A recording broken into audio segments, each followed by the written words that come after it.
မင်္ဂလာပါခင်ဗျာကျွန်တော်တို့အခုပြသပေးမှာကတော့ A printer AP 808 AP905 model လေးတွေကိုကွန်ပျူတာမှာ driver တင်တဲ့နည်းလေးပဲဖြစ်ပါတယ်ဒါအပြင် A printer AP310 label printer လေးကိုလည်း receipt printer မှုလေးပြောင်းပြီးတဲ့အခါမှာယခုပြသခဲ့သောကွန်ပျူတာပေါ်မှာ receipt printer ထုတ်ဖို့အတွက် driver လေးတင်တဲ့အခါမှာလည်းအသုံးပြုနိုင်ပါတယ် driver လေး download လုပ်ဖို့အတွက် Google မှာZywell download ဆိုပြီးရိုက်လိုက်ပါအခုကဲ့သို့ပေါ်လာရင်နှိပ်ပေးပါခင်ဗျာပြီးတဲ့အခါ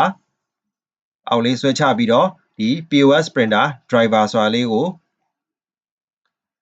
ဒီ POS printer driver ဆိုတဲ့ file လေးကို download ချပေးပါခင်ဗျာ download ချလို့ပြီးသွားတဲ့အခါကြာလို့ရှိရင် file လေးကိုဖွင့်ပေးပါခင်ဗျာ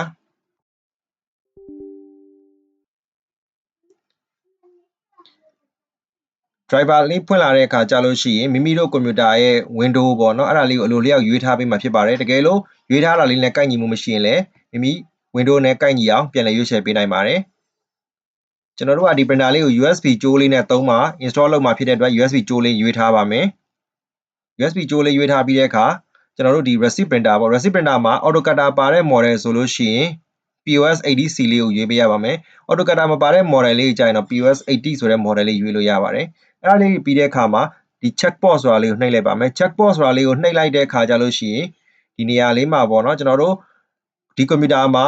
printer လေးကဘယ်ပေါ့မှာတက်ထားလဲတက်ထားတဲ့ပေါ့လေးကိုပြသပေးမှာဖြစ်ပါတယ်အဲ့ဒါပြီးတဲ့အခါ install driver လေးကိုနှိပ်ပေးလိုက်ပါခင်ဗျာပြီးတဲ့အခါကြာလို့ရှိရင် install driver လေးကိုနှိပ်ပြီးတဲ့အခါ finish လေးပြတဲ့အခါကြာလို့ရှိရင် driver တင်တဲ့လုပ်ငန်းလေးပြီးဆုံးသွားမှာဖြစ်ပါတယ်ခင်ဗျာပြီးတဲ့အခါကြာလို့ရှိရင်ဒီကျွန်တော်တို့တင်ထားတဲ့ printer လေးကနေပြီးတော့ပေါ့နော် print test တွေထုတ်ကြည့်လို့ရပါတယ်ခင်ဗျာကျေးဇူးတင်ပါတယ်ခင်ဗျာ